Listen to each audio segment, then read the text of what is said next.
মতো পঙ্গু মেয়েকে নিয়ে সংসার করা আমার পক্ষে সম্ভব না। আমার ডিভোর্স চাই, এবং আমি আমার অফিসের কলিগ হিয়াকে ভালোবাসি। আমি ডিভোর্স পেপার রেডি করে ফেলেছি। আশা করি তুমি তাড়াতাড়ি সাইন করে দিবে। কথাটি বলি রক্তিম আমার হাতে একটি ডিভোর্স পেপার ধরিয়ে দিল। আমার 6 বছরের ছোট্ট মেয়েটি বারবার বাবা বলে ডাকছে। আমার মেয়ের ডাকে কর্ণপাত না করে রক্তিম চলে গেল। আমি শুধু ডিভোর্স পেপারের দিকে পলকহীনভাবে তাকিয়ে আছি। মা, বাবা কি আরেকটা নতুন বিয়ে করবে? তাহলে আমাদের কি হবে মা? বাবা কি আমাদের বাড়ি থেকে তাড়িয়ে দেবে আর নতুন সৎমা নিয়ে আসবে? আমার মেয়ের প্রশ্নের ঠিক কী উত্তর দিব আমি বুঝতে পারছি না। আমার ছোট্ট মেয়েটি সোফায় বসে কান্না জুড়ে দিল। আজ আমি সত্যি বড্ড অসহায় উঠে দাঁড়িয়ে মেয়েটাকে যে একটু সান্ত্বনা দিব সেই উপায়ও নেই। হুইল চেয়ারে বসে শুধু থম মেরে বসে আছি। আমি যে অক্ষম, উঠে দাঁড়ানোর ক্ষমতা নেই আমার। 7 মাস আগে একটি অ্যাক্সিডেন্টে আমার দুটো পা প্যারালাইজড হয়ে গেছে। ডক্টর বলেছে তেমন কোনো সম্ভাবনা নেই আমার পা ঠিক হয়ে যাওয়ার। এই সুযোগটাই কাজে লাগিয়েছি হিয়া। হিয়া যথেষ্ট মডার্ন মেয়ে। হিয়ার প্রথম থেকেই রক্তিমের প্রতি কিছুটা দুর্বল। একই অফিসে চাকরির সুবিধার্থে রক্তিম ও হিয়া পরস্পর ভালো বন্ধু হয়ে ওঠে। হিয়ার দুর্বলতা আমি অনেক আগেই রক্তিমকে জানিয়েছি, কিন্তু কোনো লাভ হয়নি। রক্তিম শুধু হেসে উড়িয়ে দিয়েছিল, কেননা তখন হিয়া রক্তিমের প্রতি দুর্বল হলেও রক্তিম তখন হিয়াকে শুধু কলিগই ভাবত। তখনই আমার মেয়ে আমাকে আরেকটু ঝাঁকিয়ে বলে উঠল, কি হলো মা? উত্তর দিচ্ছ না কেন? বলো না, আমরা কোথায় যাব? সত্যি তো, আমরা কোথায় যাব? বাপের বাড়ি যাব সেই উপায়ও নেই। তার পিছনে অবশ্য বিরাট বড় একটা কারণ আছে। রক্তিম আমার ভালোবাসার এই প্রতিদান দিবে তা কখনোই আশা করিনি আমি। আমাদের বিয়েটি পারিবারিকভাবে হলেও, না, ঠিক পারিবারিকভাবে নয়, এক প্রকার চাপের মধ্যেই দিয়েই বিয়ে করেছিল আমাকে রক্তিম। কিন্তু বিয়ের পরে যখন আমাদের ঘরে আমাদের ছোট্ট মেয়ে নুসরাতের জন্ম হলো, তখন আমাদের সংসারে সুখের কোনো সীমা ছিল না। রক্তিমও আমাকে সব সময় আগলে রাখত। তখন মনে হতো পৃথিবীর সব সুখ যেন রক্তিম আমার পায়ে ঢেলে দিচ্ছিল। আমিও পরম খুশিতে সুখগুলো কুড়িয়ে নিচ্ছিলাম। কিন্তু অ্যাক্সিডেন্টের পরে রক্তিম যখন শোনে আমি কখনো হাঁটতে পারবো না, তখন থেকেই রক্তিমের আচরণের বদলে যাওয়া শুরু হয়। এই সুযোগটার সদ্ব্যবহার করেছে হিয়া। রক্তিম ও আমার অক্ষমতার কথা জানতে পেরে হিয়ার সাথে সম্পর্কে জড়িয়েছে। আমার ভাবনার মাঝেই কারো আদরে কণ্ঠ ভেসে আসে। নুসরাত আম্মু, তুমি এখন ঘরে যাও। তোমার মায়ের সাথে আমার কিছু কথা আছে। আমি পিছনে ঘাড় ঘুরিয়ে দেখি রক্তিম দাঁড়িয়ে আছে, কিছুটা শান্ত দৃষ্টিতে। কিন্তু বাবা, মা। নুসরাতের কথা কেড়ে নিয়ে রক্তিম কিছুটা চোখ গরম করে বলে ওঠে, আমি তোমাকে ঘরে যেতে বলেছি মা। তুমি চুপচাপ ঘরে চলে যাও। এখানে থাকার তোমার কোনো দরকার নেই। ছোট হলেও নুসরাত সব সময় বাধ্য মেয়ে, তাই সে এক পলক আমার দিকে তাকিয়ে চুপচাপ চলে গেল। রক্তিম আমার দিকে আরেকটু এগিয়ে আসলো। ভালো করে লক্ষ্য করে দেখলাম রক্তিমের শ্যামবর্ণ মুখমণ্ডলে বিন্দু বিন্দু ঘাম ঝরছে। রক্তিমের সিনেমার হিরোদের মতো সিক্স প্যাক না থাকলেও তার শরীর মেয়েদের কোনো চিহ্ন নেই। সে নিজের জায়গায় ঠিকই আছে। অন্যদিকে আমি কেমন যেন নিজেকে বেমানান করে ফেলেছি। নুসরাত হওয়ার পরে বেশ মোটাও হয়ে গিয়েছি। প্রেগনেন্সির জন্যেই এমনটি হয়েছে। রক্তিম কিছুটা উত্তেজিত কণ্ঠে বলে উঠল, হিয়ার সাথে আমার কথা হয়ে গিয়েছে। সে যত তাড়াতাড়ি চায় বিয়ের কাজটা সেরে ফেলতে, কিন্তু তার জন্য তোমার ডিভোর্সটা খুবই প্রয়োজন। তাই বলছি, কোনো ঝামেলা না করে ডিভোর্স পেপারে সাইন করে দাও। তাছাড়াও তুমি বাপের বাড়ি চলে গেলে আমি তোমার সব খরচ প্রতি মাসে পাঠিয়ে দেব। আমাদের মেয়ের কি হবে? আমার প্রশ্নের উত্তরে রক্তিম বলে উঠল, অবশ্যই আমার মেয়ে তার বাবার কাছেই থাকবে। এখন তুমি তাড়াতাড়ি সাইন করে দাও, প্লিজ। সময় নষ্ট করো না। আমি অশ্রুমাখা দৃষ্টি রক্তিমের দিকে নিক্ষেপ করে বলে উঠলাম, তুমি না আমাকে ভালোবাসতে রক্তিম? ভালোবাসা? দেখো, হয়তো আগে বাসতাম, কিন্তু এখন আমি হিয়াকে ভালোবাসি। তাছাড়া তোমাকে দিয়ে আমি কি করব বলো তো? সোসাইটিতে আমার একটা মান সম্মান আছে না? আমার তো কত পার্টি ইভেন্ট লেগেই থাকে।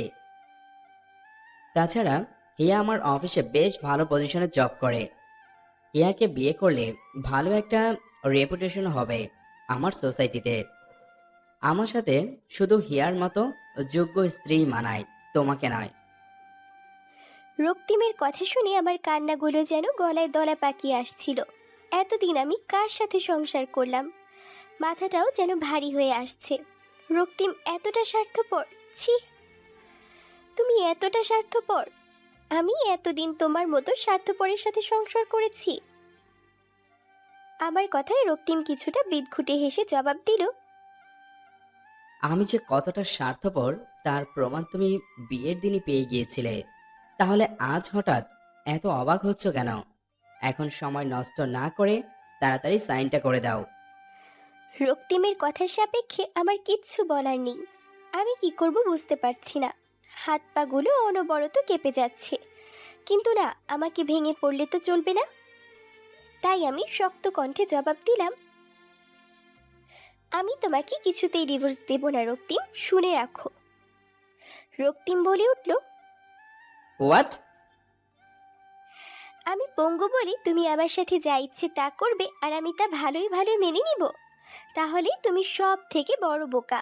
আমি কিছুতেই তোমাকে ডিভোর্স দিচ্ছি না। আমি আবারও পাল্টা জবাব দিলাম।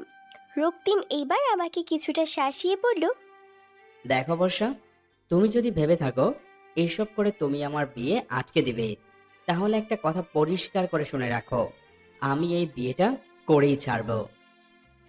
আমার সোজাসুজি জবাব, তুমি যা ইচ্ছে করে নাও মিস্টার রক্তিম রহমান। রক্তিম কিছু বলতে যাবে তার আগেই কেউ বলে ওঠে, তুমি শুধু শুধু উত্তেজিত হও না রক্তিম, ব্যাপারটা আমি দেখছি। হিয়ার কণ্ঠস্বর শুনে রক্তিম পিছনে তাকিয়ে দেখি হিয়া দাঁড়িয়ে আছে, মুখে তার অদ্ভুত হাসি। রক্তিম বলে ওঠে, হিয়া, তুমি এখানে? হিয়া কিছুটা এগিয়ে রক্তিমের কাঁধে হাত রেখে বলে ওঠে, ডার্লিং, তুমি আপাতত অফিসে যাও, আমি ব্যাপারটা দেখছি। কিন্তু হিয়া আবারও রক্তিমের ঠোঁটে আঙুল দিয়ে বলে ওঠে, শ্শ্, আমি যেতে বলেছি না, যাও তুমি। চোখের সামনে নিজের স্বামী ও তার বান্ধবীর বেহায়াপনা দেখতে না পেরে মুখটা ঘুরিয়ে ফেললাম। রক্তিম এক পলক আমার দিকে তাকিয়ে বেরিয়ে গেল। রক্তিম যাওয়ার সাথে সাথে আমি উঁচু গলায় বলে উঠলাম, তোমার কি সামান্যতম লজ্জা নেই হিয়া? আমাদের সংসার ভেঙে এখন তুমি আমার সামনে দাঁড়িয়ে আছো, বেহায়া নির্লজ্জ মেয়ে একটা। তুমি যদি ভেবে থাকো রক্তিম তোমাকে ভালোবেসে বিয়ে করছে, তাহলে তুমি ভুল। রক্তিম কাউকে কোনোদিন ভালোবাসতে পারে না। রক্তিম শুধু নিজের স্বার্থ ছাড়া আর কিচ্ছু বোঝে না। আমাকে থামিয়ে হিয়া বলে উঠল, আস্তে বর্ষা, এত জোরে চিৎকার করো না তো, আস্তে কথা বলো। তা আমি কোথায় ভালোবেসে রক্তিমকে বিয়ে করছি? আমিও তো নিজের স্বার্থের জন্যই রক্তিমকে বিয়ে করছি। আমি বলে উঠলাম, মানে? মানেটা হলো দেখো, রক্তিম বেশ ভালো পজিশনে আমাদের অফিসে চাকরি করে। রক্তিমের আন্ডারে আমি অফিসে চাকরি করি। রক্তিম যদি আমার হাজবেন্ড হয়, সেই সুবাদে আমার কানাডায় শিফটিং পাওয়াটা খুব সহজ। কানাডায় আমাদের অফিসের একটা শাখা আছে, বলতে পারো আমার পুরো লাইফটা সেটেল হয়ে যাবে। আমি মুখটা ঘুরিয়ে বললাম, ছি, তোমাদের মতো মানুষ আমি দুটো দেখিনি। এতটা স্বার্থপর মানুষ আমি দুটো দেখিনি। হিয়ার আমার কথার জবাবে কিছুটা হেসেই উত্তর দিল, হ্যালো, তুমি নিজে কি? তুমি অন্তত নিজে ভালো সেজে থাকার নাটকটা করো না। আমি বলে উঠলাম, কি বলতে চাও তুমি? হিয়া কিছুটা ঝুঁকে আমার কানে এমন কিছু বলল, মুহূর্তেই আমার হাত পা ঠান্ডা হয়ে গেল। হিয়া এত কিছু জানে কি করে? তাও নিজেকে শক্ত করে বলে উঠলাম, এইসব বলে কোনো লাভ নেই। আমার শ্বশুর শাশুড়ি এখন বাড়িতে নেই, গ্রামে গেছেন। তারা এসব কিছুতেই মেনে নেবেন না। আমি জানি রক্তিম তার বাবা মায়ের বাধ্য সন্তান। রক্তিমের বাবা মাকে তুমি ম্যানেজ করবে। জেগে জেগে স্বপ্ন দেখো আমি নিজের স্বামীর বিয়ে করানোর জন্য নিজের শ্বশুর শাশুড়িকে ম্যানেজ করব? তুমি কি পাগল? আমার কথা শুনে হিয়া বলল, না, আমি একেবারেই সুস্থ আছি। তুমি এটা করতে বাধ্য, নইলে তুমি তো জানো না যে আমি ঠিক কি কি করতে পারি। আমি তো সব কিছুই জানি। তুমি এত কথা বলছো, তার প্রমাণ কি? হিয়া দরজার দিকে কিছু একটা ইশারা করলো। আমি দরজায় দাঁড়িয়ে থাকা ব্যক্তিকে দেখে আমি মুহূর্তেই আমার গলা যেন শুকিয়ে গেল। আমি কাঁপা কাঁপা কণ্ঠে বললাম, সোহাগ, তুমি এখানে?" সোহাগ আরেকটু এগিয়ে কিছুটা আফসোসের সুরে বলে উঠল, আমি এখানে কেন তার প্রশ্নের উত্তর না হয় তোমাকে পরে দিব, আগে তোমাকে একটু দেখে নেই। আহারে কি অবস্থা করেছো নিচের, আমার সত্যি খারাপ লাগছে গো। আমি দাঁতে দাঁত চেপে বলে উঠলাম, তোমার এইসব ড্রামা বন্ধ করবে? আগে বলো কেন এসেছো এখানে? আমাদের কথার মাঝেই হিয়া বলে উঠল, আরে বর্ষা, তুমি বলেছিলে না এত কথা আমি বলছি, তার প্রমাণ কি? এই যে সোহাগ, ওই হলো সবকিছুর প্রমাণ। সোহাগই তো তোমার খেলার মূল খুঁটি ছিল। এখন তুমি জিজ্ঞাসা করতেই পারো সোহাগকে আমি পেলাম কি করে। তার উত্তরও আমার কাছে আছে, কিন্তু সোহাগ আর আমি কলেজ ফ্রেন্ড ছিলাম। সো তোমার অতীতে করা কাজগুলোর ব্যাপারে সবকিছু জানতে আমাকে বেশি কিছু করতে হয়নি। সোহাগ আমাকে, কিন্তু আমি টাকা দিয়েছিলাম নিজের মুখটা বন্ধ করতে, তারপরেও তুমি কি করে পারলে? প্রতি উত্তরে সোহাগ বলে উঠল, তোমার থেকে বেশি টাকা আমাকে হিয়া দিয়েছে। জানোই তো, বেকার মানুষ, ভাইয়ের সংসারে খাই, চাকরিও নেই আমার। টাকা এখন আমার জন্য সব কিছু। কিন্তু যতক্ষণ না হিয়া আমাকে মুখ বন্ধ রাখতে বলবে, ততক্ষণ আমি মুখটা বন্ধ রাখবো। তাই তুমি যদি হিয়ার কথা অনুযায়ী নিজের মুখটা বন্ধ রাখো, তাহলে আমারও নিজের মুখটা বন্ধ রাখতে সুবিধা হবে। আমি বলে উঠলাম, লোভী একটা। লোভী বলেই তো তোমার কথা মতো সেদিন কাজটি করেছিলাম। দুনিয়া তো এভাবেই চলে, কেউ স্বার্থের জন্য কাজ করে, আবার কেউ নিজের লোভের জন্য কাজ করে, তাই না হিয়া? হিয়াও তাল মিলিয়ে বলে উঠল, হ্যাঁ হ্যাঁ, একদম তাই। এইবার হিয়া আমার দিকে ঝুঁকে বলে উঠল, তুমি নিজের শ্বশুর শাশুড়িকে ম্যানেজ করে নেবে। আমি কিছু বলবো তার আগে আমাকে থামিয়ে হিয়া বলে ওঠে, আমি আর কিচ্ছু শুনতে চাই না বর্ষা। কালকেই বিয়ে হবে এবং বিয়ের সব তদারকি কিন্তু তুমিই করবে। কথাটি শুনে আমার চোখ থেকে টুপ টুপ করে জল বেরিয়ে পড়ল। তা দেখি হিয়া বলল, না হলে তো তুমি জানো হিয়া, তোমার এত বছর ধরে লুকিয়ে রাখা অতীত সবার সামনে চলে আসবে। কি কি করেছিলে সেদিন তুমি, সবাই জেনে যাবে। হিয়ার কথার মাঝেই আমি কিছুটা শান্ত কণ্ঠে বলে উঠলাম, কিন্তু আমি ডিভোর্স দিতে চাই না। প্লিজ আমাকে ডিভোর্স দিতে বাধ্য করো না। আমি আর আমার মেয়ে শুধু ঘরের এক কোণেই পড়ে থাকবো। আমার মেয়েরও একটা ভবিষ্যৎ আছে। দয়া করে এই বাড়ি থেকে আমাকে তাড়িয়ে দিও না। আমি কোথায় যাব বলো? হিয়া আমার দিকে ঘুরে বাঁকা হেসে বলল, এই তো এতক্ষণে নিজের আসল জায়গাটা বুঝতে শিখে গিয়েছো। ফাইন, তুমি না হয় আশ্রিতা হয়েই আমার দয়ার পাত্রী হয়ে এই বাড়িতে থাকবে, সমস্যা নেই। কিন্তু রক্তিমের প্রতি কোনো অধিকার তোমার থাকবে না, মনে রেখো। আমি মাথা নাড়লাম। আমি আসছি, ওকে বাই। রক্তিমের মাত্র মেসেজ এলো, আমাকে বড্ড মিস করছে। তাছাড়াও আমাদের বিয়ের শপিংও করতে হবে, সময় নেই বেশি আমার হাতে। কথাটি বলি হিয়া ও সোহাগ বেরিয়ে গেল। আমি শুধু তাদের যাওয়ার পানি তাকিয়ে রইলাম। বৌমা, তুমি এসব কি বলছো? তুমি নাকি রক্তিমের বিয়ের জন্য রাজি হয়েছো? আমার শাশুড়ি মায়ের কথায় আমি বলে উঠলাম, দেখুন মা, এতেই সব কিছু ভালো হবে। আমি তো অক্ষম, আমাকে নিয়ে কি আর সংসার করা যায় বলুন তো?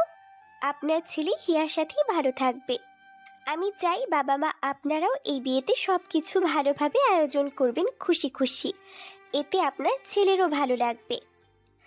বাবা আমার মাথায় হাত রেখে বলে উঠলেন, কিন্তু বোমা, তোমাকে ছাড়া আমরা অন্য কাউকে কি করে নিজের বোমার জায়গা দেব? বাবার কথা শুনে মাও বলে উঠলেন, আমি এইটাই বুঝতে পারছি না, রক্তিম কি করে ওই হিয়া মেয়েটাকে বিয়ে করতে চাইছে? না না, আমি জানি ওই মেয়েটাই আমার ছেলেকে ফাঁসিয়েছে। আমি বলে উঠলাম, এক হাতে তালি বাজে না, কথাটা খুবই বাস্তবিক। রক্তিম না চাইলে হিয়া কখনোই রক্তিমের সুবিধা নিতে পারতো না। আমার কথা শুনে বাবা কিংবা মা কি বলবে বুঝে উঠতে পারছেন না। হয়তো তাদের অপরাধ বোধ হচ্ছে নিজের ছেলের জন্যে। আসলে এই বাড়ির বউ হয়ে যখন আমি আসি তখন থেকে তারা সব সময় আমাকে নিজের মেয়ের জায়গা দিয়েছেন। আচ্ছা, সেসব কথা বাদ দিন। আমাদের উচিত এখন বিয়ের আয়োজনে লেগে পড়া। আপনারা দয়া করে মন খারাপ করবেন না।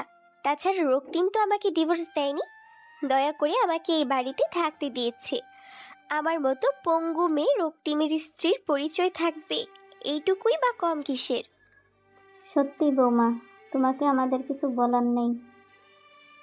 তুমি যে কোন ধাতু দিয়ে তৈরি তুমি শুধু জানো। কি করে পারছো নিজের স্বামীকে বিয়ে দিতে?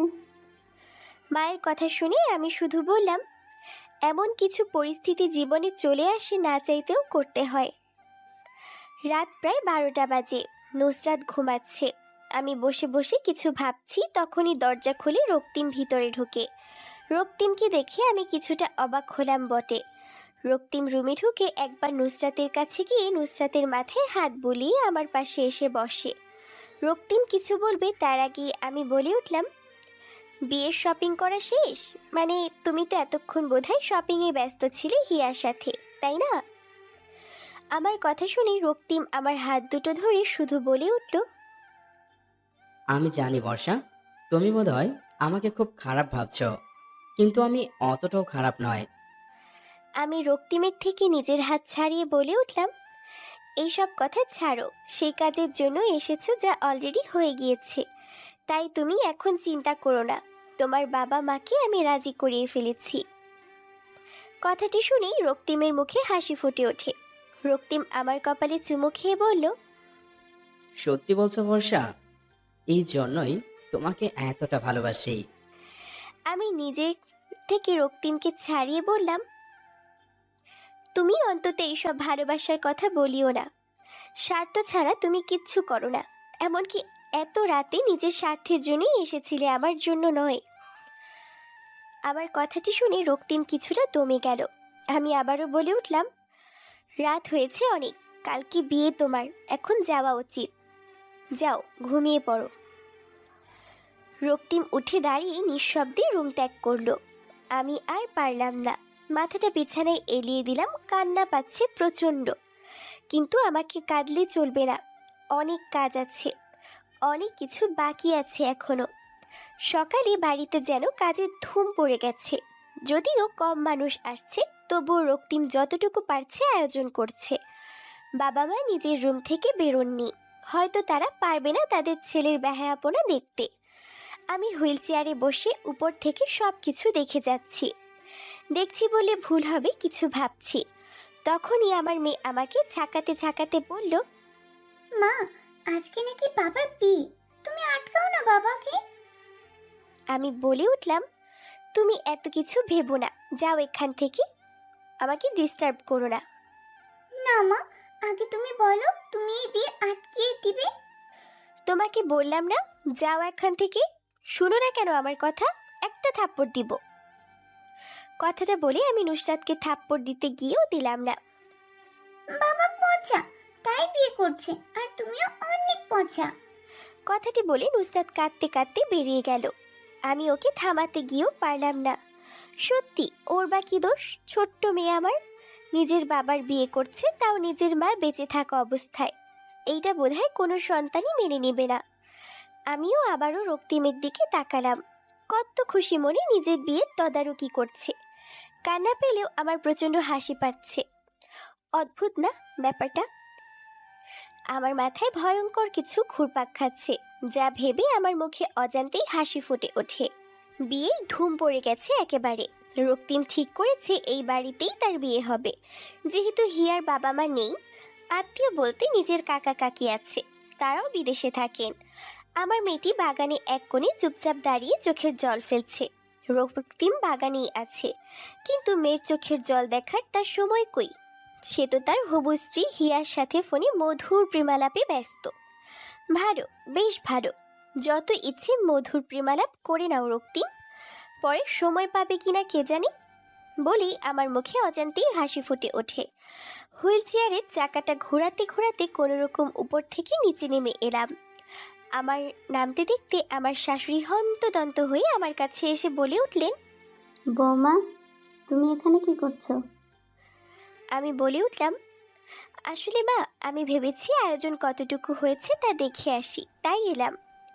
মা এবার আমার হাত দুটো ধরে বললেন, নিজেকে আর কষ্ট দিও না মা। আমি তো মেয়ে, বুঝি রে বাবু। একটা মেয়ে সব কিছু পারলেও নিজের স্বামীর ভাগ কাউকে দিতে পারে না। অতটা খারাপ শাশুড়ি নই আমি। তোমার কষ্টটা বুঝতে পারছি, তাই বলছি ঘরে চলে যাও। কথাটি বলে মা চলে যেতে নিলে আমি বলে উঠলাম, আমার কষ্ট হচ্ছে না মা, আমি নিজেকে সামলিয়ে নিচ্ছি। প্লিজ মা, আমাকে অন্তত নিজের রুমে যেতে বলবেন না। আমি সবটুকু নিজ দায়িত্বে আয়োজন করতে চাই, হিয়াও তাই চাই। আমি কথা দিচ্ছি বিয়ের সময় আমি থাকবো না। আমার কথা শুনে মা আমার গালে হাত রেখে বললেন, আমি বুঝতে পারছি না তুমি কি করে পারছো এত কিছু সহ্য করতে। আমি হেসে বললাম, পারছি।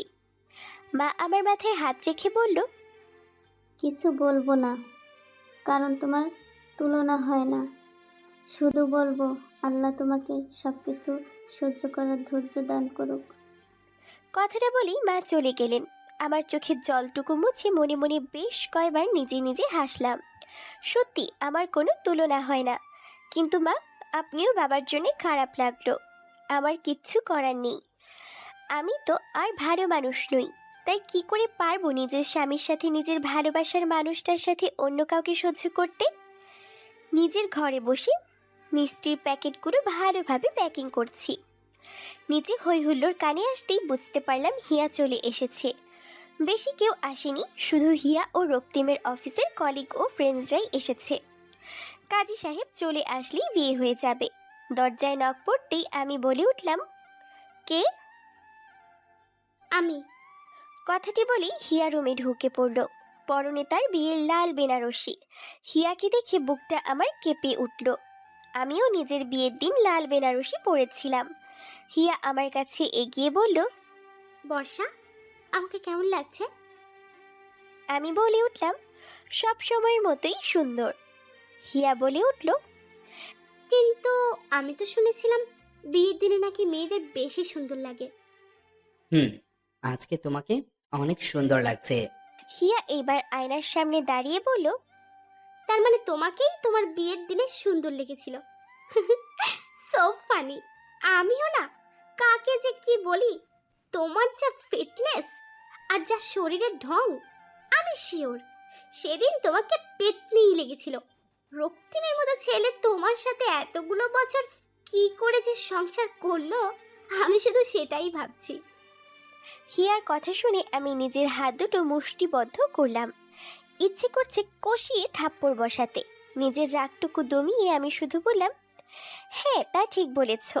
আমি তো কোনো দিক দিয়েই পারফেক্ট নই। না আছে গায়ের রং, না আছে ফিটনেস, তার মধ্যে আমি এখন অক্ষম মানুষ। রক্তিম আমাকে নিজের স্ত্রীর পরিচয়টুকু দিয়েছে, এটাই অনেক। তুমি নিজের জায়গাটুকু ভালো করে বুঝতে শিখেছো, এটাই অনেক। আসি, বিয়েটা এখনই শুরু হয়ে যাবে। কথাটি বলে হিয়া বেরিয়ে গেল। আমি আয়নায় নিজের দিকে তাকালাম। গায়ের রং হিয়ার মতো ফর্সা না হলেও আমার গায়ের রং কিছুটা উজ্জ্বল শ্যামবর্ণ। আজকাল তো রূপই সব। আন্টি, তুমি দয়া করে বাবাকে বিয়ে করো না। হিয়া বলল, মানে কি? আমি জানি না মা বাবাকে কতটা ভালোবাসে। আমি জানি আমার মা কতটা কষ্ট পাচ্ছে গো। আমিও আমার মাকে অনেক ভালোবাসি। তোমার পায়ে ধরছি, তুমি বাবাকে বিয়ে করো না। কথাটা বলে নুসরাত হিয়ার পা ঝাপটে ধরল। 6 বছর বয়সী এই ফুটফুটে বাচ্চার এই আর্তনার সুদেই যেন পাশানো গলতে বাধ্য, কিন্তু মায়া হলো না হিয়ার। সে নিজের থেকে ধাক্কা দিয়ে নুসরাতকে সরিয়ে ফেলল। নুসরাত ছিটকে ফ্লোরে পড়ে কান্না জুড়ে দেয়। হিয়া নুসরাতের দিকে এগিয়ে গিয়ে নুসরাতের মুখ চেপে ধরে বলে, একদম ন্যাকা কান্না কাঁদবি না। তুই কি ভেবেছিস এসব কান্না দিয়ে আমি গলে যাব আর আমার এত দিনের পরিকল্পনা সব বিফলে যাবে, তাই না? নুসরাত আব্বু বলে কেঁদে ওঠো। হিয়া ধমক দিয়ে বলে, এই মেয়ে, এই চুপ, একদম চুপ। নিজের মায়ের কাছে গিয়ে চুপটি করে বসে থাকবি। একদম বাবা বলে চিল্লাবি না। বিয়ে শেষ হওয়ার আগে যেন তোকে নিচে না দেখি, বুঝেছিস? হিয়া রক্তিমের পাশে দাঁড়িয়ে খেয়াল করে রক্তিম চারপাশে কাউকে খুঁজে বেড়াচ্ছে। হিয়া বলে উঠে, কি হয়েছে রক্তিম? কাকে খুঁজছো? আমার মেয়েটাকে দেখতে পারছি না তো, এখানেই তো ছিল। রক্তিমের কথা শুনে হিয়া বিরক্তি মাখা কণ্ঠে বলে ওঠে, রক্তিম, নুসরাত তো ছোট মানুষ, ওর এখন না থাকাই ভালো। তাছাড়া তুমি আমার দিকে একটুও তো তাকালে না, আমাকে কেমন লাগছে? হুম? হিয়ার কথা শুনে রক্তিম হেসে হিয়ার গাল টেনে বলল। তুমি তো সব সময়ই সুন্দর। পাশে থেকে রক্তিমের কলিগরা বলে ওঠে, বাব্বা কি ভালোবাসা। সবাই হেসে উঠল। তখনই রক্তিম বলে উঠল, আমার বিয়েতে তো আমাদের কোম্পানির নিউ এমডি ম্যাম এর আসার কথা ছিল, কোথায় উনি? সবাই দরজার দিকে তাকায়। শাড়ি পরিহিতা একজন যুবতী প্রবেশ করছে, হাতে তার ফুলের তোড়া। তাকে দেখে রক্তিমের চোখ যেন কোটর থেকে বেরিয়ে আসার উপক্রম। এ কাকে দেখছে সে? শরীর ঘামতে শুরু করলো রক্তিমের। হিয়া বলে ওঠে, ম্যাম, আপনি? মেয়েটি মুচকি হেসে হিয়ার দিকে ফুলের তোড়া এগিয়ে দিয়ে বলল। কংগ্রাচুলেশন। রক্তিম কিছু বলবে তার আগেই মেয়েটি আবারও বলে ওঠে, আপনারা যদি কিছু মনে না করেন, আমি কি আপনাদের ওয়াশরুমটা ইউজ করতে পারি? অবশ্যই, উপরে আছে। মেয়েটা গটগট করে উপরে চলে গেল।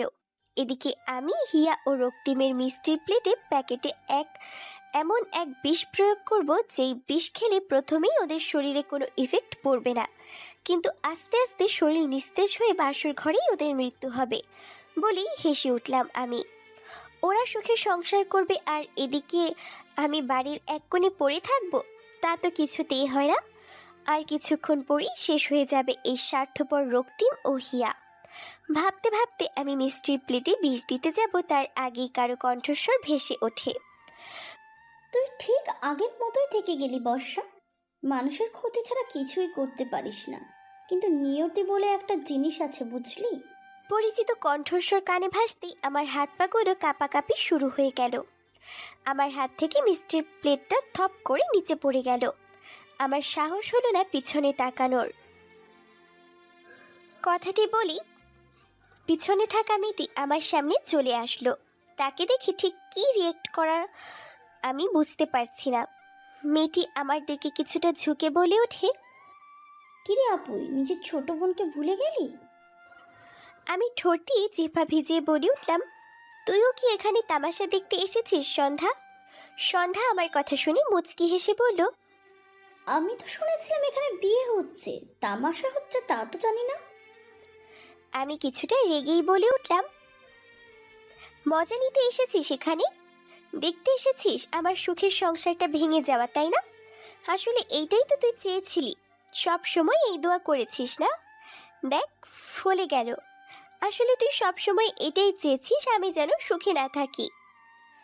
সন্ধ্যা আমার কথা শুনে চোখ মুখ শক্ত করে বলে উঠল, আপুই, নিজের সাথে আমাকে একদম মেলাতে যাবি না। আমি তোর মতো স্বার্থপর নই।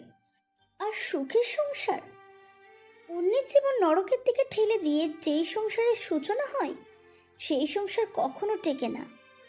আর সর্বশেষে আর যা কিছু হচ্ছে সব তোর জন্যই আপুই। অতীতে। বর্ষা, এই বর্ষা, কোথায় তুই? এই তো মা, বলো কি বলবে? বর্ষার মা মেয়েকে তাড়া দিয়ে বলে, তাড়াতাড়ি রেডি হয়ে নে, পাত্রপক্ষ তোকে দেখতে আসবে। তখনই সন্ধ্যা এসে বলে, মা, তুমি আবারও আপুয়ের জন্য পাত্র খুঁজছো? মানে বুঝেছি, তুমি আপুইকে তাড়াতে চাও। আমি কিভাবে থাকবো বলো তো? দূর পাগলি মেয়ে, তোর আপুইকে আমি তাড়াতে চাইবো কেন রে? তোর বাবা যখন ছোটবেলায় মারা যায় তখন থেকে তো তোরা দুই বোনই আমার সব। তাছাড়া মেয়েরা বড় হলে তো তাদের বিয়ে দিতে হয়। জানিস, বর্ষার জন্য ভালো জায়গা থেকে প্রস্তাব এসেছে, ছেলে ভালো বেতন পায়। সন্ধ্যা বলে ওঠে, তা আমার আপুয়ের কি কম গুণ নাকি? সেও তো বাড়ির সব কাজ নিপুণভাবে করতে পারে। পাত্রপক্ষ আমার আপুইকে পছন্দ না করে যাবে কোথায়? হয়েছে, তোকে আমার এত প্রশংসা করতে হবে না, ভার্সিটি আছে না, যা এখন। ভালোই ভালোই বিয়েটার সম্বন্ধ হয়ে গেলেই আমি নিশ্চিন্ত। কথাটা বলেই বর্ষার মা রান্নাঘরে যায়। সন্ধ্যা বর্ষাকে জড়িয়ে বলে ওঠে, আচ্ছা আপু, ছেলেটা কেমন হবে রে? আমার তো মনে হয় বেশ হ্যান্ডসাম হবে। বর্ষা বলে ওঠে। তুই যদি এখন ভার্সিটিতে না যাস দিব কিন্তু। সন্ধ্যা হেসে বলে, আচ্ছা বাবা, যাচ্ছি, বুঝেছি তুই লজ্জা পাচ্ছিস। মাশাল্লাহ, আমার মেয়েটাকে তো মিষ্টি লাগছে। কিরে বর্ষা, চুলগুলো খোপা করে রেখেছিস কেন? কোমরে পড়া চুল তোর, রূপ তো নেই তোর সন্ধ্যার মতো। আপাতত রেশমি চুলগুলো তো খুলে রাখ, যাতে তোর চুলের সৌন্দর্যে মুগ্ধ হয়ে যেন তাদের বাড়ির বউ করে নেন। পাত্রপক্ষ চলে এসেছে, তুই ওদের সামনে এগুলো নিয়ে যা। তোমার নাম কি? বর্ষা। পাত্রের মা বর্ষাকে কিছু প্রশ্ন করলেন। সব প্রশ্নের উত্তরই বর্ষা ভালোভাবে দিলেন। পাত্রের মা হাসি মুখে বললেন, যাই বলেন, বর্ষাকে কিন্তু আমাদের পছন্দ হয়েছে। তুই কি বলিস রক্তিম? বর্ষা বুঝতে পারল ছেলের নাম রক্তিম। রক্তিম বর্ষার দিকে তাকিয়ে বলে ওঠে। আপনি কত দূর পর্যন্ত পড়ালেখা করেছেন? বর্ষা নিচু গলায় বলে ওঠে, জি, ইন্টার পাস করেছি। হোয়াট? আজকালকার মেয়ে মাত্র ইন্টার পাস? রক্তিমের মা রক্তিমকে থামিয়ে বলে উঠলেন, উফ, তুই আবার এইসব বিষয় নিয়ে কথা বলছিস কেন? কম পড়েছে তো কি হয়েছে? রক্তিম কিছু বলবে তখনই সন্ধ্যা ভার্সিটি থেকে ফিরে আসে। রক্তিম ও সন্ধ্যা যেন একে অপরকে দেখে বেশ অবাক হয়। সন্ধ্যা বলে ওঠে, রক্তিম, তুমি এখানে? রক্তিম উঠে দাঁড়িয়ে বলে ওঠে। আসলে রক্তিম কিছু বলবে তার আগেই বর্ষার মা এগিয়ে এসে বলে ওঠে, ওর নাম রক্তিম, বর্ষাকে দেখতে এসেছে। তুই কি করে চিনিস রক্তিমকে? বর্ষার মায়ের প্রশ্নে রক্তিম তাড়াহুড়া করে উত্তর দিয়ে বলে, আসলে আমরা এই ভার্সিটিতে পড়তাম।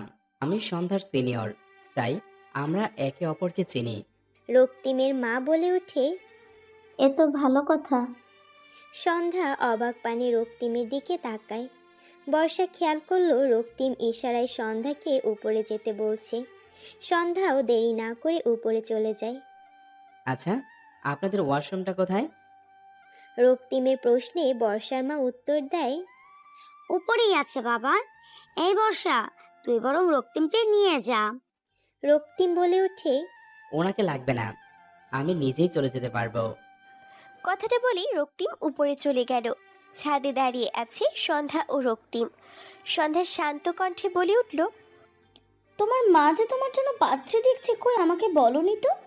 উল্টো আমি যখন এতদিন তোমাকে আমাদের বিয়ের কথা বলেছিলাম, তখন তুমি আমাকে নানা অজুহাত দিয়ে বিয়ের বিষয়টা ধামাচাপা রেখেছো। তাও কাকে দেখতে এসেছো? আমার নিজের বড় বোনকে? বা সন্ধ্যার কথা শুনে রক্তিম বলে ওঠে। আমি জানতাম না বর্ষা তোমার বড় বোন হয়। তোমার পরিবারের কাউকে আমি চিনতাম না। মূলত তুমিই আমাকে কারোর সাথে মিট করাওনি। তাছাড়া আজকে আমি এখানে এসেছি শুধুমাত্র মায়ের জেদের বসে। আমার মায়ের নাকি নাকি বর্ষাকে পছন্দ। বুঝলাম না কিভাবে। যেখানে তুমি এত সুন্দরী, এত ভালো স্টুডেন্ট, সেখানে তোমার আপু মাত্র ইন্টার পাস। আচ্ছা, সেসব কথা বাদ দাও, তুমি আমার কথাটা শোনো। সন্ধ্যা ও রক্তিমের রিলেশন 2 বছরের। একই ভার্সিটিতে পড়ার সুবাদে দুইজনের মধ্যেই প্রেমের সম্পর্ক সৃষ্টি হয়। সন্ধ্যা রেগে বলে ওঠে। কি কথা শুনবো তোমার? শেষে কিনা আমার বোনকে দেখতে চলে এলে? রক্তিম সন্ধ্যার হাত দুটো ধরে বলে ওঠে। শুধুমাত্র দেখতে এসেছি, বিয়ে তো হয়নি তাই না? তাছাড়া আমি শুধু তোমাকে ভালোবাসি এবং তোমাকে বিয়ে করব। সোহাগ কিছু বলবে তার আগেই বর্ষা তাকে থামিয়ে বলে ওঠে। আমি এখন আর কিচ্ছু শুনতে চাই না, কালকে যেন কাজটি হয়ে যায়। বধূ বেশে খাটের মাঝখানে বসে আছে সন্ধ্যা। বান্ধবীরা নানা কথা বলে তাকে লজ্জা দিচ্ছে। সন্ধ্যার এক বান্ধবী বলে ওঠে। কি রে সন্ধ্যা, হবু বরের জন্য অপেক্ষা করতে পারছিস না বুঝি? না পারারই কথা, ভালোবাসার মানুষ বলে কথা। আর তো কিছুক্ষণ, তারপরেই তোর বর চলে আসবে। তারপর তোকে বিয়ে করে নিয়ে যাবে তার রাজ্যে। আমাদের সেই সন্ধ্যারানীর আজ বিয়ে, ভাবা যায়? এইবার সন্ধ্যা কিছুটা মিছে রাগ দেখিয়ে বলে, এই তোরা থামবি? কেন থামবো রে? আজকে তো বন্ধু বান্ধবের জ্বালা সহ্যই করতে হবে। কথাটা বলেই বর্ষা রুমে প্রবেশ করে। বর্ষাকে দেখে সন্ধ্যা বলে ওঠে, আপু তুই কোথায় ছিলে বলতো? সকাল থেকে তোর কোনো পাত্তা নেই। বর্ষা খাটে বসে সন্ধ্যার থুতনি উঁচু করে বলে, আমার কথা বাদ দে, কিন্তু নিজের দিকে একটিবার তাকিয়েছিস? কতটা সুন্দর লাগছে তোকে বৌসাজি, মাশাল্লাহ। সন্ধ্যা বলে ওঠে, তোকেই দেখে এই লাল শাড়িটাই বেশ লাগছে রে আপাই। তখনই নিচ থেকে ডাক আসে, বর এসেছে। এই বর এসেছে, হ্যাঁ তাড়াতাড়ি চল, তাড়াতাড়ি গেট ধরতে হবে। বলেই সন্ধ্যার বান্ধবীরা নিচে যায়। বর্ষা উঠে দাঁড়িয়ে বলে, সন্ধ্যা, আমি বরং নিচে গিয়ে বর দেখে আসি, তুই থাক। সন্ধ্যার কিছুটা অবাক লাগে, কেননা কালকে পর্যন্ত বর্ষার এই বিয়েতে কোনো প্রকার খুশি সে দেখতে পায়নি। তাহলে এক রাতে কিভাবে কি? তবুও সন্ধ্যা মুচকি হেসে বর্ষার কথায় সম্মতি জানায়। বর্ষা বেরিয়ে এসে জানালা দিয়ে এক পলক রক্তিমকে দেখে নেয়। রক্তিমের গায়ে লাল শেরওয়ানি বেশ মানিয়েছে তাকে। বর্ষা নিজের ফোন বের করে সোহাগকে ফোন করে বলে ওঠে, কোথায় তুমি? বর চলে এসেছে, আর কিছুক্ষণ পরই বিয়ে শুরু হয়ে যাবে তো। সোহাগ কিছুটা ধীর কণ্ঠে বলে, এই তো চলে এসেছি, তুমি চিন্তা করো না, শুধু আমার টাকাটা। কাজ হয়ে গেলে পেয়ে যাবে, চিন্তা করো না। কথাটা বলেই বর্ষা ফোনটা কেটে দিল। তখনই বউকে নিয়ে আসার জন্য নিচ থেকে তাড়া দিল। বর্ষা সন্ধ্যার রুমের দিকে এগিয়ে গেল। রক্তিমের বিপরীত পাশে বসে আছে সন্ধ্যা। রক্তিমের দিকে তাকাতেও বেশ লজ্জা লাগছে তার। রক্তিম তো ড্যাব ড্যাব করে তাকিয়ে আছে সন্ধ্যার দিকে। তেমন বড় করে বিয়েটা হচ্ছে না। কাজী সাহেব বিয়ের কার্যক্রম শুরু করে দিয়েছেন। বর্ষার হচ্ছে ভীষণ টেনশন। সোহাগ এখনও আসছে না কেন? কাজী সাহেব সন্ধ্যার দিকে তাকিয়ে বললেন, বলো মা কবুল। সন্ধ্যা মাথা নিচু করে কিছু বলতে যাবে, তখনই সেখানে সোহাগ দৌড়ে এসে বলে ওঠে, সন্ধ্যা। সন্ধ্যা উঠে দাঁড়িয়ে বলে ওঠে, সোহাগ ভাই, আপনি এখানে?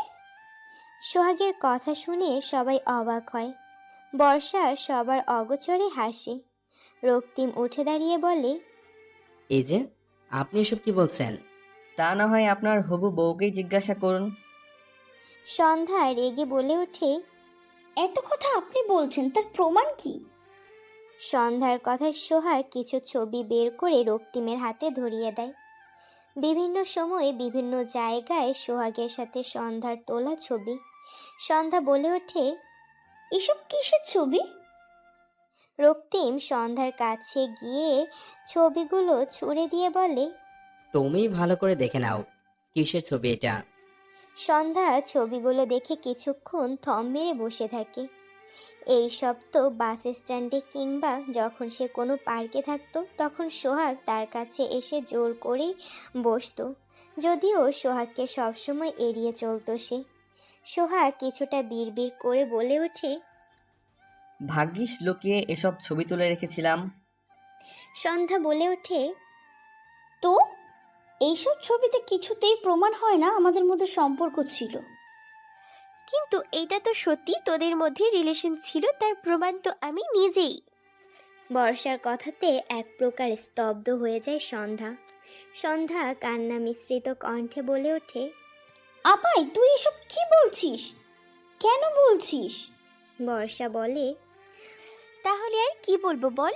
সোহাগ তো তোকে কম ভালোবাসতো না, কিন্তু তুই কি করলি? সোহাগকে ছেড়ে রক্তিমকে বিয়ে করতে চলেছিলি, শুধুমাত্র রক্তিম ভালো রোজগার করে বলে। বর্ষার কথা শুনে পাড়া প্রতিবেশীরা একে অপরের কানে গুজর গুজর শুরু করে দেয়। জমিলা বেগম বলেই উঠলেন, সি সি, এত বড় কাণ্ড করেছিস, মান সম্মান আর কিছু থাকলো না। বিয়ের দিন জানতে পারলাম এই মেয়ের কত কেচ্ছা। আরেকজন প্রতিবেশী নামক ছিটকিয়ে বলে, এইসব মেয়েদের কি আর একটা দিয়ে হয়? এদের চরিত্রে সব দোষ। সন্ধ্যার না পেরে জোরে চিৎকার দিয়ে বলে ওঠে, দয়া করে আপনারা থামুন, আমি আর পারছি না। আমি জানি না আপায় কিসের জন্য এই মিথ্যা কথা বলছে, কিন্তু তুমি আমাকে বিশ্বাস করো, আমি এসবের কিচ্ছু জানি না। রক্তিম নিজের হাত ছাড়িয়ে বলে, ধরবে না আমায়। তোমাদের মতো মেয়েদের ভালো করে চেনা হয়ে গিয়েছে আমার। তোমার নিজের বড় বোন নিশ্চয়ই মিথ্যে বলবে না। রক্তিম, তুমি না আমাকে ভালোবাসো, এই তোমার বিশ্বাস? রক্তিম মুখ ঘুরিয়ে ফেলে। বর্ষার মা এইসব আর নিতে পারছে না, তাই তিনি সন্ধ্যার হাত ধরে বলে, আমি আর একটা কথাও শুনতে চাই না। তুই এখনই আমার সাথে ওপরে যাবি। কিন্তু মা। কোনো কিন্তু নাই। অনেক অসম্মান হয়েছে তোর জন্য, আর নয়। কথাটা বলেই বর্ষার মা সন্ধ্যার হাত ধরে নিয়ে গট করে উপরে চলে যায়। চলে যাওয়ার আগে সন্ধ্যা ঘৃণার দৃষ্টিতে তাকায় বর্ষা ও রক্তিমের দিকে। যদিও রক্তিম মুখ ঘুরিয়ে রেখেছে, কিন্তু বর্ষার অপরাধীর ন্যায় মাথা নিচু করে আছে বর্তমান। সেদিন নিজের হিংসার জন্য আমাকে সকলের সামনে চরিত্রহীন তকমা লাগিয়ে দিতে তোর বিবেকে বাঁধেনি। আমি শুধু তোর দোষ দিব না, দোষ রক্তিমেরও আছে। আসলে রক্তিম কাউকেই ভালোবাসতে পারে না, ও শুধু নিজের স্বার্থ দেখে। যেমন সেদিন তোকে বিয়ে করেছিল শুধুমাত্র মান সম্মান রক্ষা করার জন্য, এবং সেদিন আমার হাত সে ছেড়ে দিয়েছিল। যেমনটা এখন তোকে ছেড়ে হিয়াকে বিয়ে করছে সে, শুধুমাত্র নিজের স্বার্থের জন্য। বউ নিয়ে বাড়ি না ফিরলে তাকে নানান লোক নানান কথা বলবে, তাই এক প্রকার বাধ্য হয়ে রক্তিম তোকে সেদিন বিয়ে করেছিল। আজ দেখ তুই অক্ষম বলে সমাজে কি করে চলবে, তাই হিয়াকে বিয়ে করেছে। সন্ধ্যার কথা শুনে চোখ থেকে টপ টপ করে জল গড়িয়ে পড়ে আমার। নিজের অতীতের করা অপরাধের কথা পুনরায় মনে পড়তেই গায়ে কাঁটা দিয়ে ওঠে। নিজের প্রতি ঘৃণা। হ্যাঁ, আজ যা কিছু হচ্ছে শুধুমাত্র আমার জন্যই হচ্ছে। নিয়তি সত্যিই কাউকে ছাড় দেয় না। অন্যের ক্ষতি করে নিজে কখনো সুখে থাকা যায় না। তাই তো আজকে আমি পঙ্গু, পাপের শাস্তি পাচ্ছি আজ। সন্ধ্যা আমার কথা শুনে কিছুটা চুপসে গেল। চোখ থেকে টপ টপ করে জল গড়িয়ে পড়ল তার। হয়তো আমার এই অবস্থা দেখে তারও কষ্ট হচ্ছে। যতই হোক, আমি তো তার বোন, আমার মতো স্বার্থপর না সে। আমারও চোখ থেকে জল গড়িয়ে পড়ছে। আমার ইচ্ছে করছে বোনটিকে একটিবার জড়িয়ে ধরতে। হয়তো সন্ধ্যারও ইচ্ছে করছে, কিন্তু পরক্ষণে আমার করা অপরাধের কথা মনে পড়তেই সেই নিজেকে গুটিয়ে নেয়। সন্ধ্যা কিছুটা ঠান্ডা গলায় বলে, আমার কিন্তু সেদিন দোষ ছিল না, আমি না বুঝেও সেদিন তোকে অপমান করে ফেলেছি। বড় বোনকে দেখতে এসে ছোট বোনের সাথে বিয়ে পাকা করে যাওয়াটা একটা মেয়ের জন্য কতটা অপমানের তা এখন উপলব্ধি করতে পারছি। তাছাড়া ছোটবেলা থেকেই আমি তোর থেকে সব দিক দিয়েই পারফেক্ট, এই কথাটা সমাজের কিছু মানুষ এমনভাবে তোর মাথায় ঢুকিয়ে দিয়েছে, যার কারণে তোর মনে হিংসার সৃষ্টি হয়েছে। সন্ধ্যা কিছুটা থেমে আবারও বলে ওঠে, আমি জানি তুই হয়তো অন্যায় করেছিস, কিন্তু বিশ্বাস কর, তোর এই অবস্থায় আমি কখনো আশা করিনি। পাপ পাপকেই কখনো ছাড়ে না, আমাকে কিভাবে ছাড়বে? আজকে তুই না আসলে আমি আর একটা পাপ করে বসতাম। আমার কথা শুনে সন্ধ্যা উঠে দাঁড়িয়ে বিছানায় ঘুমিয়ে থাকা নুসরাতের কাছে নুসরাতের মাথায় হাত বুলিয়ে বলে ওঠে, বেশ মিষ্টি হয়েছে তো তোদের মেয়েটা। মায়ের কাছেও ছবি দেখেছিলাম, আজ বাস্তবে দেখলাম। তোর কোনো ছেলে বা মেয়ে নাই মানে? আমি তো জানি না। মায়ের সাথে কথা বলার সময়টুকু যতটুকু শুনেছি তুই বিদেশে চলে গিয়েছিলি। আমার কথা শুনে কিছুটা হেসেই বলে, আমাদের সমাজের মানুষ কি আর এত ভালো বল? এই কাণ্ডের পর থেকে বাড়ি থেকে বের হওয়াই এক প্রকার আমার জন্য যুদ্ধের মতো হয়ে গিয়েছিল। এদের যন্ত্রণায় আর না পেরে স্কলারশিপ নিয়ে বিদেশে চলে যাই, সেখানে ভালো করে পড়াশোনা করি। আর বাস্তব জীবনে গল্প নিজে গল্পের মতো কোনো রাজপুত্র এসে আমার জীবন আলোকিত করে দেবে। নিজের অন্ধকার জীবনকে আলোকিত করতেই নিজেকে সমস্ত বাধা অতিক্রম করে সে জীবনটাকে সুন্দর করে তুলতে হবে। সন্ধ্যার কথা শুনে কি বলবো বুঝে উঠতে পারছি না। সন্ধ্যা আবারও বলে ওঠে, ভাগ্যিস সেদিন রক্তিমকে বিয়ে করিনি, তাই তো আজকে নিজের পায়ে দাঁড়াতে পারছি। রক্তিমের মতন স্বার্থপর মানুষ জীবনে থাকার থেকে না থাকাই ভালো। সেদিক থেকে তোর কাছে আমি কৃতজ্ঞ। সন্ধ্যা কথাটা ঠিকই বলেছে। নিজের হিংসার জন্য, নিজের সুখের জন্য আমি সন্ধ্যার জীবনটাকে নষ্ট করতে চলেছিলাম। নিয়তির খেলায় আজ সন্ধ্যা কতটা সুখী আর আমি অক্ষম। আমি আমার মেয়েটির দিকে তাকিয়ে বলি, বাবার বিয়ে হচ্ছে আর একটাই আমার মেয়ে সহ্য করতে পারছে না, কেঁদে কেটে একেবারে শেষ। ছোট্ট মানুষ তো। আমার কথা শুনে সন্ধ্যা হাত মুঠো করে বলে, তোর দোষ হলেও সব থেকে বড় দোষী রক্তিম। ওই মানুষটা নিজের স্বার্থ ছাড়া কিছুই বোঝে না। এবার ওকে ওর উপযুক্ত শাস্তি দেওয়ার পালা। কথাটা বলে সন্ধ্যা চলে যেতে নিলে আমি বলে উঠলাম, কিসের শাস্তি? পরে নিজেই দেখতে পাবি। কথাটা বলেই সন্ধ্যা বেরিয়ে যায়। আমি শুধু সন্ধ্যার যাওয়ার পানে তাকিয়ে থাকি। এদিকে রেজিস্ট্রার সাহেব রক্তিম ও হিয়ার দিকে রেজিস্ট্রার পেপার এগিয়ে দেয়। রক্তিম ও হিয়া দুজনেই সাইন করে দেয়। রেজিস্ট্রি সাহেব বলে ওঠে, আজ থেকে আপনারা দুজন আইনগতভাবে স্বামী স্ত্রী। হিয়া তো অনেক খুশি, কিন্তু রক্তিম বেশ চিন্তিত। সন্ধ্যা তাদের অফিসের এমডি। এই ব্যাপারটা সে কিছুতেই মেনে নিতে পারছে না। রক্তিমের কলিগ বলে ওঠে, কি রে, পার্টিটা হবে না নাকি? হিয়া হেসে বলে, চিন্তা করিস না, আজকে ডিজে পার্টির ব্যবস্থাও করেছে রক্তিম। আমাদের বিয়ে বলে কথা, স্পেশাল কিছু তো হতেই হবে। কথাটা বলেই হিয়া ওয়াইনের বোতল বের করে তখনই সন্ধ্যা সিঁড়ি দিয়ে নামতে নামতে বলে, সব কিছুই হবে, কিন্তু তার আগে আমি বিয়ের গিফটটা তোমাদের দিতে চাই। সন্ধ্যার কথা শুনে কিছুটা অবাক হলো রক্তিম। সন্ধ্যা আবার কিসের গিফটের কথা বলছে? হিয়া এক্সাইটেড হয়ে বলে, কি গিফট ম্যাম? সন্ধ্যা মুচকি হেসে একটা পেপার এগিয়ে দেয় হিয়ার ও রক্তিমের দিকে। পেপারটা দেখে দুজনেই যেন আকাশ থেকে পড়ল। রক্তিম রেগে বলে, এইসবের মানে কি সন্ধ্যা? আমাদের কোম্পানি থেকে বরখাস্ত করার কারণ কি? সন্ধ্যা জাজালো কণ্ঠে বলে, কল মি ম্যাম। আপনার সাথে অতীতের কি সম্পর্ক ছিল তা ভুলে যান। বর্তমানে আমি কোম্পানির এমডি, তাই আমাকে ম্যাম বলে সম্বোধন করুন। কিন্তু কোম্পানি থেকে আমাদের বরখাস্ত করার কারণ জানতে পারি কি? পেপারগুলো ভালো করে দেখুন। পেপারে স্পষ্টভাবে দেওয়া আছে লাস্ট 2 মাস আপনারা কোম্পানি থেকে প্রায় 5 লক্ষ টাকা মতন সরিয়েছেন। আপনারা কি ভেবেছেন কোম্পানি কিছু টের পাবে না? এই কেস থানা পর্যন্ত গড়িয়েছে। থানা থেকে খুব তাড়াতাড়ি আপনাদের কাছে নোটিশ পৌঁছিয়ে যাবে। কথাগুলো শুনে হিয়া বসে পড়ে। এই কি শুনছে সে? যেই চাকরির জন্য সে রক্তিমকে বিয়ে করলো, সেই চাকরিটাই তো আজকে নেই। অন্যদিকে রক্তিমের পায়ের তলা থেকে যেন মাটি সরে গেল। এই কেস যেহেতু থানা পর্যন্ত গড়িয়েছে, তার মানে রক্তিম অন্য কোনো জায়গায়ও চাকরি পাবে না। একেবারেই পথে বসে গেল সে। সন্ধ্যা নিজের সানগ্লাসটা বের করে বলে ওঠে, আশা করি আমাদের আবার দেখা হবে থানায়। কথাটা বলে সন্ধ্যা বেরিয়ে যায়। যাওয়ার আগে একটি কথা সে বলে যায়, নিয়তি কাউকে ছাড় দেয় না। এদিকে আমি জানালার কার্নিশে দাঁড়িয়ে চোখের জল ফেলছি। এতক্ষণে বোধহয় বিয়েটাও হয়ে গিয়েছে। এত অন্যায় করে শেষে কি পেলাম? শূন্য হাত। হ্যাঁ, আজ আমি সত্যিই শূন্য। 7 বছর আগে করা অপরাধের সেই তিক্ত অনুতাপ আজ হাড়ে হাড়ে অনুভব করছি। না, মনটা এখন শান্তির দরকার। আর শান্তি মাত্র এক জায়গায় পাওয়া যায়, নামাজে। কোনো রকম অজু করে হুইল চেয়ারে বসে নামাজ পড়লাম। মোনাজাত করে আল্লাহর কাছে নিজের করা অপরাধের জন্য মাফ চাইলাম। কেননা আল্লাহ ক্ষমাশীল।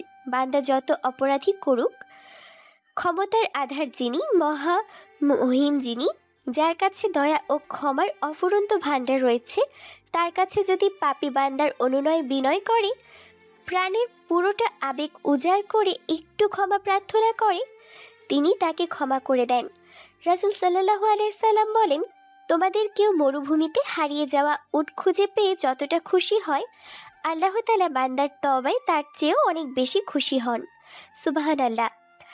আল্লাহ তাআলা আরও বলেন, হে ঈমানদাররা, তোমরা সবাই আল্লাহর কাছে তওবা করো, তবেই তোমরা নিঃসন্দেহে সফলতা লাভ করবে। সূরা নূর আয়াত 31। আর যে তওবা করে ঈমান আনে এবং সৎকর্ম করে, অতঃপর সৎপথে অটল থাকে, আমি তার প্রতি অবশ্যই ক্ষমাশীল। সূরা তহা আয়াত ৮২। আল্লাহ রাসূল কোনো গুনাহ ছিল না, তিনি ছিলেন নিষ্পাপ, তবু তওবা করতেন। এর দ্বারা মূলত স্বীয় উম্মতকে ক্ষমা প্রার্থনা শেখাতেন এবং আল্লাহ তাআলার কৃতজ্ঞতা আদায় করতেন। নামাজ আদায় করে অন্তরে যেন বয়ে গেল শীতল হাওয়া, মনটা খুব ভালো লাগছে। তখনই আমার মেয়েটি ছুটে আমার কাছে এসে আমাকে জড়িয়ে বলে, মা, নিচে শুনলাম বাবার নাকি বিয়ে হয়ে গিয়েছে। মা জানো, ওই হিয়ানটি তো খুব পচা, জানো আমাকে ব্যথা দিয়েছে। আমি জানি ওই হিয়ানটির জন্য বাবা আমাকে আর ভালোবাসবে না, তাই না মা? বাবা কেন বিয়ে করলো মা? আমি কি কোনো দোষ করেছি? আমি মেয়েকে শক্ত করে চেপে ধরে বললাম, না রে মা, তুই কোনো দোষ করিসনি, সব দোষ তোরই মায়ের। সত্যি আমি না পেরেছি ভালো মা হতে, না পেরেছি ভালো সন্তান হতে, আর না পেরেছি ভালো বড় বোন হতে। সব দিক দিয়েই আমি শূন্য। নিয়তির খেলা রে, বড্ড অদ্ভুত খেলা। দেখ না, নিয়তি ঠিকই আমাকে আমার শাস্তি দিয়ে দিল। আমার মেয়ে কিছুটা আশ্চর্য হয়ে বলে, নিয়তির খেলা? আমি বলে উঠলাম, রে মা, নিয়তির অদ্ভুত খেলা, যা কাউকে ছাড় দেয় না। তুমি অতীতে যা করবে, নিয়তি বর্তমানে তোমাকে সেটাই ফেরত দিবে।